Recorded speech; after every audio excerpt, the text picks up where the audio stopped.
গেল শুক্রবার ২ মে ঢাকার কুর্মিটোলা রেললাইনের পাশে ফুটে ওঠা কৃষ্ণচূড়া গাছের ছবি তুলতে গিয়েছিলেন রাফিদ। সেই বিকেলের আলো আর ক্যামেরাবন্দী হয়ে যাওয়া নিখুঁত মুহূর্তটাই ছিল তার লক্ষ্য। তিনি দাঁড়িয়েছিলেন রেললাইনের মাঝখানে, তার পিছনে ছিল খালাতো ভাই সহ আরও বেশ কয়েকজন তরুণ। ওইখানে তখন তাদের নিজেরাই ছবি তুলছিল। সামনের দিক থেকে একটি ট্রেন আসতে দেখা যায়। সেটি দেখে আশেপাশে কয়েকজন তরুণ তড়িঘড়ি করে লাইন ছেড়ে বাহিরে সরে যায়। রাফিদও সেটা লক্ষ্য করেন, তার মুখ তখন সামনের ট্রেনের দিকে ঘোরানো। কিন্তু সেই মুহূর্তে ঘটে যায় এক অপূরণীয় দুর্ঘটনা।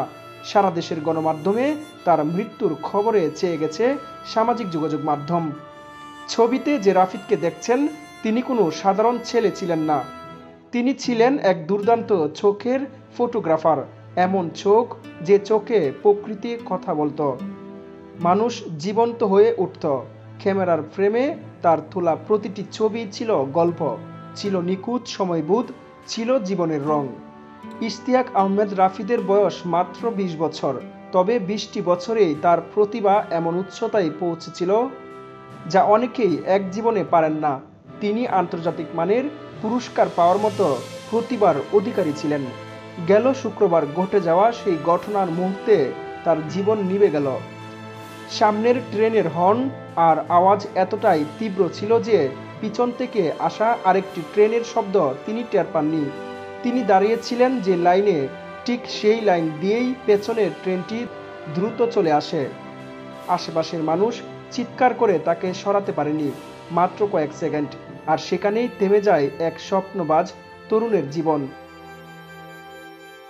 থেমে গেল তার ক্যামেরার ক্লিক, থেমে গেল কৃষ্ণচূড়ার গল্প।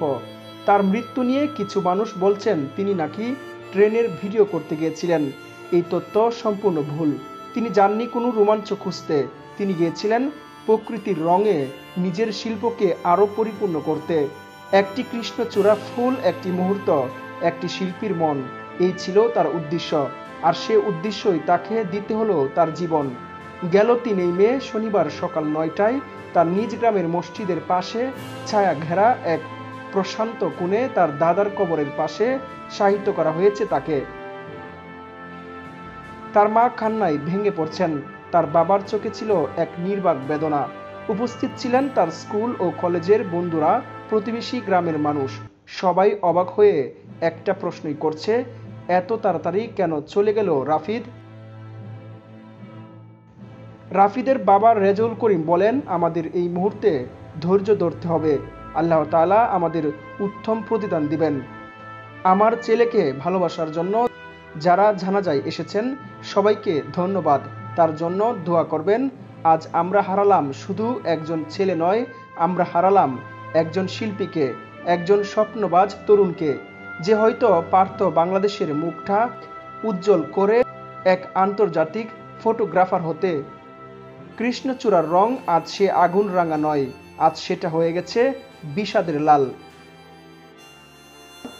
এই ঘটনা যেন আমাদের চোখে আঙ্গুল তুলে দেয় রেলপথের সতর্কতা, সচেতনতা এবং তরুণদের প্রতিভা রক্ষার গুরুত্ব নিয়ে। রাফিদের মতো একজন তরুণ আর হারাতে চাই না আমরা। একটি ফুল, সুন্দর ফটোগ্রাফি, এসব কিছুর চেয়ে মূল্যবান একটি জীবন।